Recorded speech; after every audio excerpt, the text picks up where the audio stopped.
गोविंदा गोविंदा गोविंदा, राधे राधे गोविंदा। गोविंदा गोविंदा गोविंदा, राधे राधे गोविंदा। राधे गोविंदा, राधे गोविंदा, राधे गोविंदा, राधे गोविंदा। गोविंदा गोविंदा गोविंदा, राधे राधे गोविंदा। राधे राधे गोविंदा, राधे राधे गोविंदा। हे पुण्यात्माओं, देखिए सबसे निवेदन किया है, देखो तीसरी बार बोल रहा हूँ, किसी के मन में कल कोई भी प्रश्न हो जहाँ आपको लगता हो कि मेरे जीवन की और भगवत प्राप्ति की सबसे बड़ी रुकावट है, आप पूछिएगा। मैं परमात्मा से प्रार्थना करूँगा कि आपके प्रश्न का मैं सही से जवाब दे सकूँ। अभी बांसुरी की बात चल रही थी, बांसुरी की धुन क्या है। एक व्यापारी, अब एक लीला ध्यान आ गई तो सुना देता हूँ। एक व्यापारी हरि राम बनारस में गुलाब की पत्तियों को पीसकर गुलकंद बनाने का काम करता था। गुलकंद, बनारस में उसकी गुलकंद दूर दूर तक मशहूर थी। एक बेटा और एक बेटी थी। बेटी का नाम था सुकन्या। बेटी गुलकंद बनाने में अपने पिता का पूरा साथ देती और इस काम में अपने पिता की तरह माहिर भी हो गई। सुकन्या की स्कूल में पढ़ाई के साथ साथ नृत्य कला, गायन में, वाद्य कला में अभ्यास किया करती थी। सुकन्या ने वाद्य कला में बांसुरी का चुनाव किया और उसमें वो पूरी तरह निपुण हो गई। ध्यान दीजिएगा, बांसुरी का चुनाव किया वाद्य में, अब पूरी तरह निपुण हो गई। स्कूल में जब भी कोई धार्मिक समारोह होता तो सुकन्या बांसुरी बजाकर सबका मन मोह लेती। ध्यान दीजिएगा एक एक शब्द पर। हरि राम बनारस में तो गुलकंद का व्यापार करता ही था। वो हर शहर में जाकर गुलकंद बेचा करता था। इस काम में उसकी बेटी भी साथ जाती थी, क्योंकि उसका बेटा भी छोटा था और उसका ज़्यादा रुझान पढ़ाई की तरफ था। लेकिन सुकन्या को अपने पिता का साथ देना बहुत अच्छा लगता था। ऐसे ही बाप बेटी हर शहर में जाकर गुलकंद बेचकर अच्छी कमाई कर लेते थे। अब ध्यान दीजिएगा, अच्छी कमाई धन की, लेकिन अच्छी कमाई किसे कहते हैं उसको समझिएगा। एक बार वो दोनों बाप बेटी वृंदावन में गुलकंद बेचने का उनको सौभाग्य प्राप्त हुआ। दोनों बाप बेटी वृंदावन में एक धर्मशाला में ठहरे, एक धर्मशाला में। और हरि राम का नियम था, जब भी वो दूसरे शहर में जाता तो सबसे पहले अपनी बनाई हुई गुलकंद को किसी मंदिर में भोग लगाता था। और वृंदावन में जाकर आया, जब वृंदावन में उसने गुलकंद बनाई तो एक दोने में गुलकंद को रखा और अपनी बेटी के साथ राधा रमन जी के मंदिर में गया। वहाँ जाकर गुलकंद से भरा हुआ दोना सुकन्या और उसके पिता ने राधा रमन जी के चरणों में रख दिया। मंदिर के पट अभी बंद थे, तभी सुकन्या, जो हर रोज अपनी बांसुरी का अभ्यास जरूर करती थी, क्योंकि बांसुरी बजाए बगैर उसको चैन नहीं आता था, तो मंदिर के प्रांगण में बैठकर आज ध्यान दीजिएगा राधा रमन जी को अपनी बांसुरी वादन सुनाने लगी। क्या करने लगी? भगवान को बांसुरी सुनाने लगी। बांसुरी की धुन छेड़ते ही मंदिर के प्रांगण में ऐसा माहौल बन गया, हर कोई उसकी बांसुरी की धुन को सुनकर मंत्र मुग्ध हो गया। जब मंदिर के पट खोले, गोसाई ने हरि राम और सुकन्या के लाए हुए गुलकंद के दोने को राधा रमण जी के आगे रख दिया। गोसाई जी, जो कि राधा रमण जी के हर भाव से परिचित थे, वो गोसाई भगवान के भाव को जानते थे। उन्होंने आज देखा राधा रमण जी के मुख पर बहुत प्रसन्नता हो रही है। आप और हम लोगों ने भगवान के कभी भाव देखे हो ना देखे हों, उनके मुख की मुस्कान बहुत ज़्यादा तीखी थी। कारण क्या था? उनके कटाक्ष नेत्र खुशी से और फैले हुए थे। गोसाई जी ये देखकर हैरान हो गए, आज राधा रमण जी इतने प्रसन्न क्यों हैं? तभी उनका ध्यान मंदिर के प्रांगण में बैठी सुकन्या पर पड़ा, जो बांसुरी बजाने में मग्न थी। गोसाई जी समझ गए राधा रमण बांसुरी की धुन सुनकर प्रसन्न हो रही है। सुकन्या बांसुरी बजाने में इतनी मग्न थी, उसको पता ही नहीं चला कब मंदिर के पट खुल गए। देखो कमाल की चीज। लेकिन जब उसने अपनी बांसुरी की धुन विश्राम दिया और उसके नेत्र जब राधा रमण जी के साथ मिले, तो राधा रमण जी के कटाक्ष नेत्र उसके हृदय को बींध गए।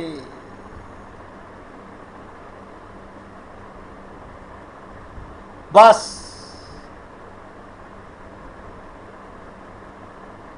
उनको देखती रह गई, जैसे बर्छी सी मार डाली हो, जख्म कर दिया हो किसी के दिल पर। भगवान ने ऐसी निगाह चार हुई। तभी हरि राम ने सुकन्या को कहा, बेटा दर्शन हो गए तो चलो। सुकन्या राधा रमण जी को निहारते हुए वापस धर्मशाला आ गई। अब तो हर रोज सुकन्या उसके पिता गुलकंद बनाकर मंदिर से ले जाते। सुकन्या बांसुरी की धुन छेड़ती और राधा रमण जी सभी लोग उसकी बांसुरी मधुर सुनकर मंत्र मुग्ध हो जाते। ऐसा कितने दिन चलता? हरि राम ने कहा, बेटा अब हमें आए हुए काफ़ी दिन हो गए वृंदावन में, अब हमें अपने नगर वापस चलना चाहिए।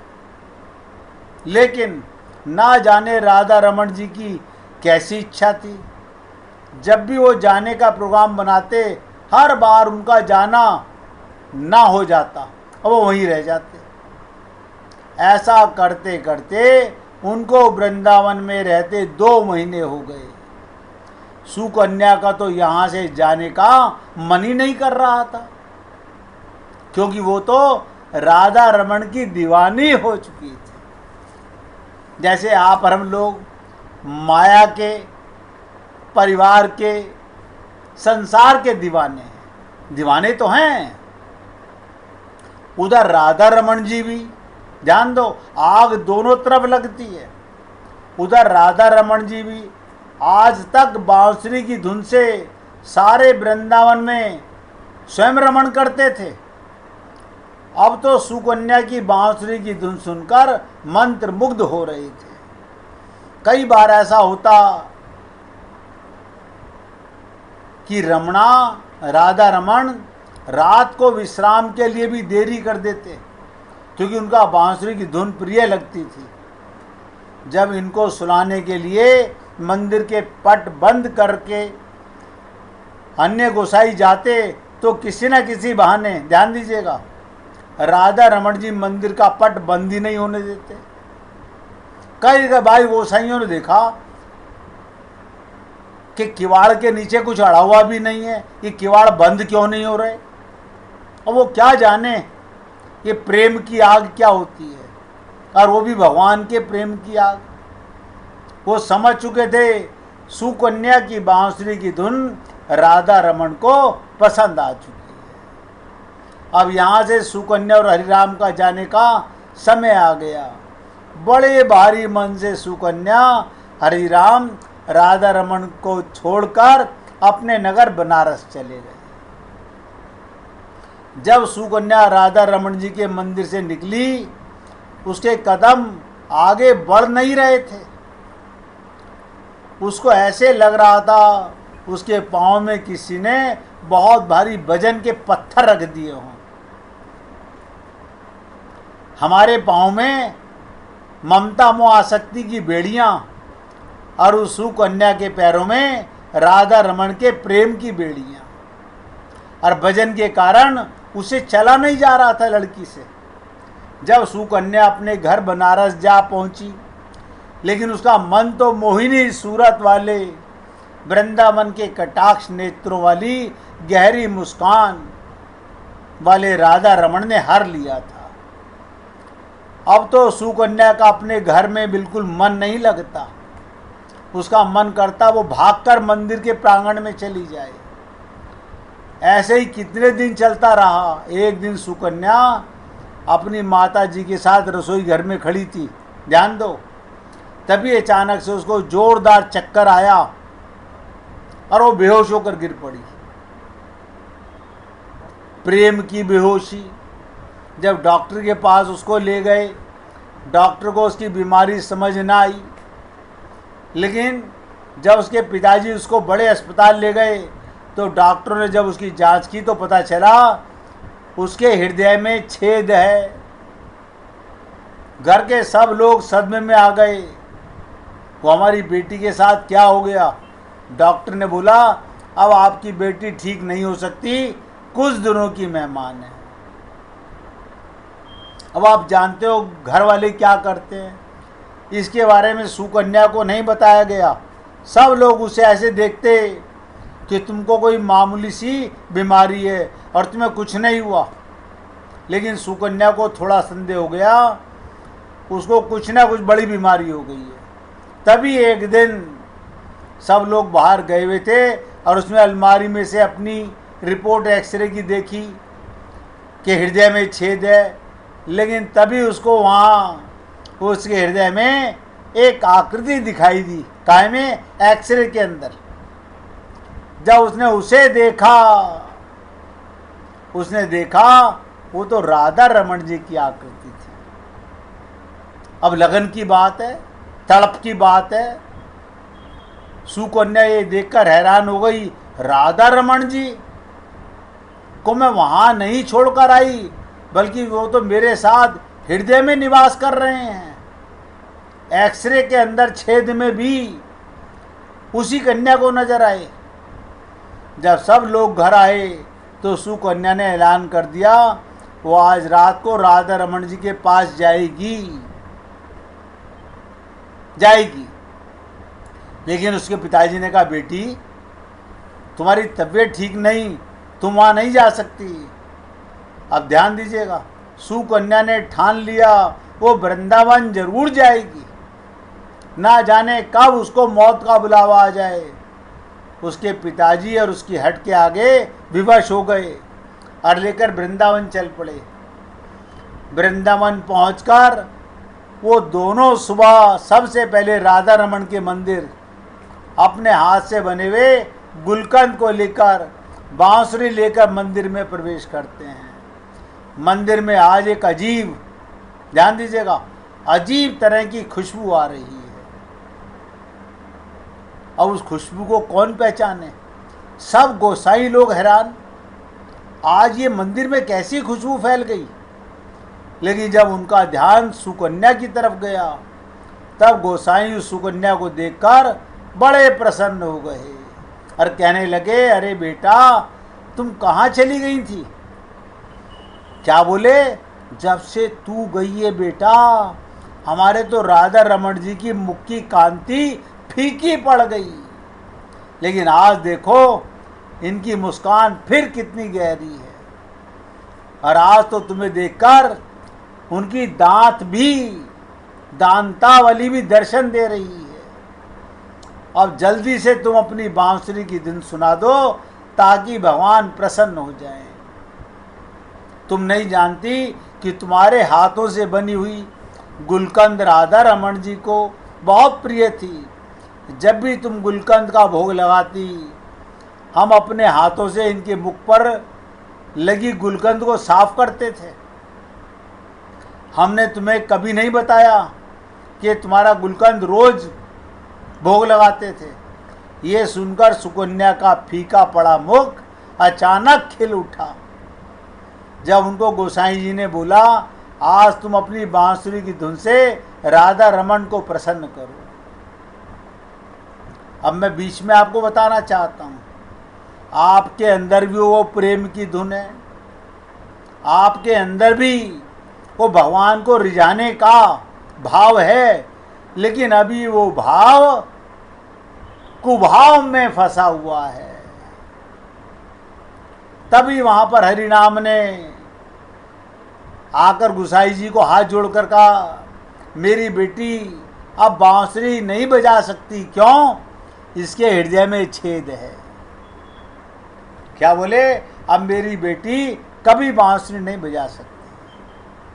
अगर ये बांसुरी बजाएगी तो जो बचे हुए कुछ दिन हैं वो पहले ही समाप्त हो जाएंगे। हर माँ बाप यही सोचता है। हरिराम गोसाई जी से प्रार्थना कर रहा था, लेकिन उधर सुकन्या बांसुरी बजानी शुरू कर दी। लगातार 4-5 घंटे आंख बंद करके राधा रमन जी के अपने हृदय में दर्शन करते हुए बांसुरी बजाती रही। कहाँ दर्शन करते हुए? अपने हृदय में। अब आप और हम लोग मन मंदिर में जाते नहीं। हरि राम ये देखकर हैरान हो जाता है, इतनी बीमार लड़की बांसुरी कैसे बजा रही है। जब सुकन्या ने बांसुरी को विश्राम दिया, तभी मंदिर में माथा टेकने के लिए दिल्ली से एक बहुत बड़े डॉक्टर का परिवार आया हुआ था। उन्होंने गोसाई जी और हरिराम की सारी बातें सुन ली थी। डॉक्टर ने बताया, जिसको दिल की बीमारी या दिल में छेद होता है वो बांसुरी बजा नहीं सकता। आप लोगों को जरूर कोई गलत फहमी हुई होगी, लेकिन हरिराम ने सौगंध लेकर कहा, नहीं, हम यहाँ पर सुकन्या का इलाज करवा रहे हैं। और डॉक्टर ने बोला, ये कुछ दिनों की मेहमान है। मंदिर में आए हुए डॉक्टर ने दोबारा उसके दिल की जांच की। उसने भी देखा सुकन्या के हृदय में तो छेद है, लेकिन वो छेद किसी चीज़ का उस पर आवरण है, कोई चीज़ उसको कवर किए हुए है, लेकिन उसका उसे कुछ समझ नहीं आ रहा। अब आप देखिएगा, आपके और हमारे सबके हृदय में परमात्मा है। कोई डॉक्टर देख सका आज तक? ना ना, किसी को क्या पता। वो तो मांस देखेगा, हड्डी देखेगा, रक्त देखा, ये देखेगा, उसे क्या पता इन चीज़ों का। तो किसी को ये नहीं पता कि बीमार सुकन्या के दिल में छेद को खुद राधा रमन जी ने वहाँ पर विराजमान होकर अपने आप ढका हुआ था।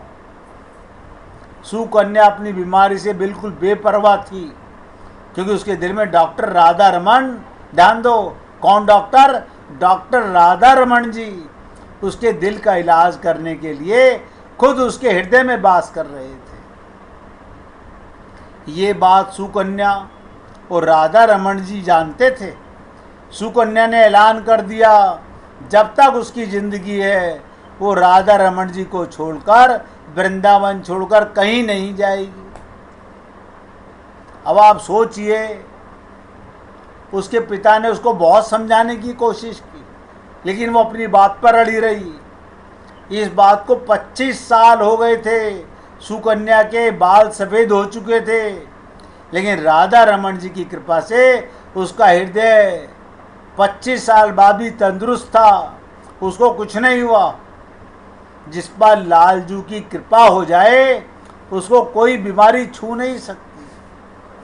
अगर कभी भूलवश कोई बीमारी उनके भक्तों के पास आ भी जाए तो भगवान कृपा से इतने कृपालु हैं, उनकी कृपा से सारी चिंताएं, सारी बीमारियां छू मंतर हो जाती हैं। हे पुण्य आत्माओं, एक वीणा जी ने आपको लीला भेजी, उसका भी मैंने आपको भाव बताया, और एक लीला मैंने आपको सुनाई, वो भी आपने सुनी। मैं तो निवेदन करूँगा, ये जीवन मिला है भगवान के प्रेम को पाने के लिए। आज की आखिरी बात बताने जा रहा हूँ। किसी भक्त को कोई भजन सुनाना हो तो निकाल के रखना, और बहुत ध्यान से सुनिएगा जो बताना जा रहा हूँ। अर्जुन के अंतःकरण में विषाद था, परंतु वो विषाद की सार्थकता ये, उससे अनर्थ का नहीं गीता का जन्म हुआ। अर्जुन के माध्यम से गीता हम लोगों पर पहुंची।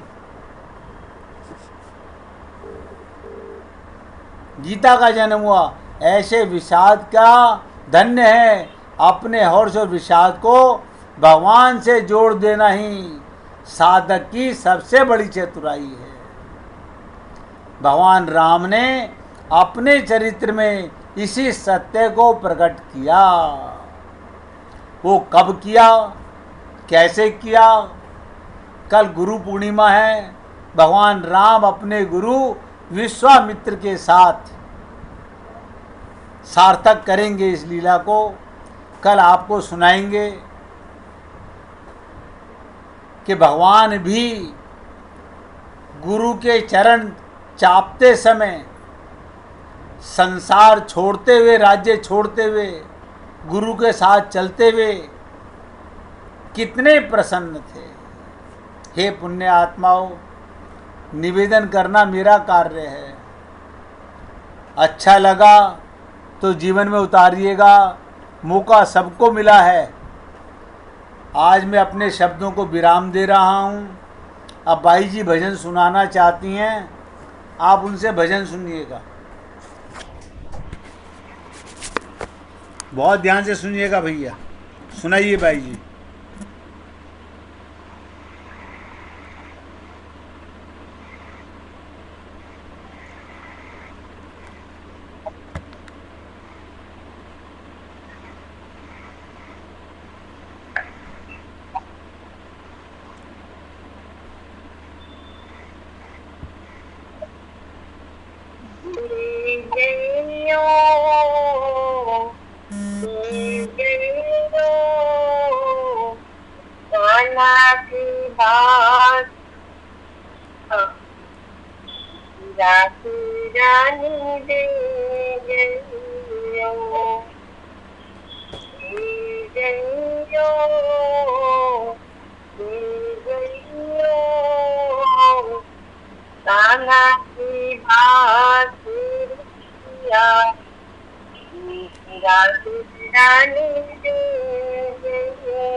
जैसे डोलाए गलियों को जैसे डोलाए करके हमारी रानी नैयो बनती हमारी रानी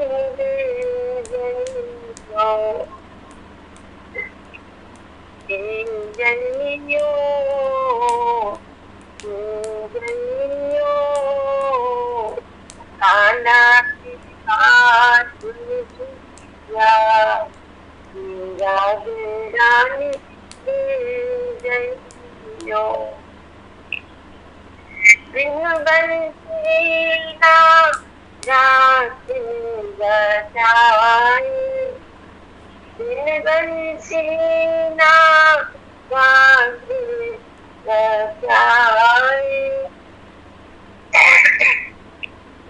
गोपियों को फिर कैसे बुलाए गोपियों को फिर कैसे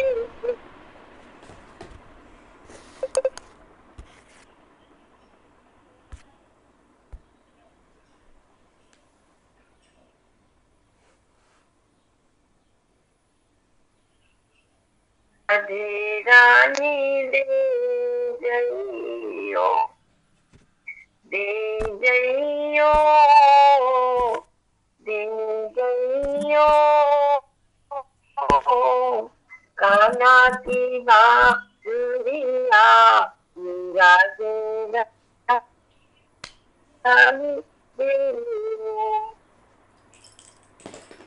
बंसी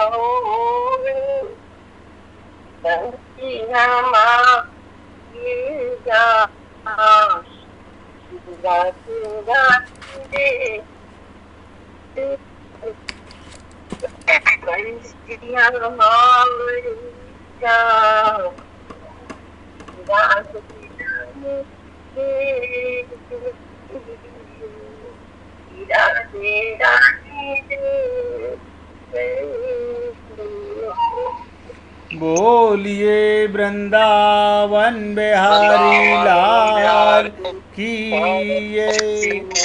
जय जय श्री राधे जय जय श्री राधे बोलिए लाल जी का मंगल हो सभी भक्तों का मंगल हो सबको राधे राधे भैया का मंगल हो सबको राधे राधे जी राधे राधे भैया राधे राधे जी राधे राधे जी सबको राधे राधे राधे राधे जी राधे राधे राधे राधे भैया राधे राधे।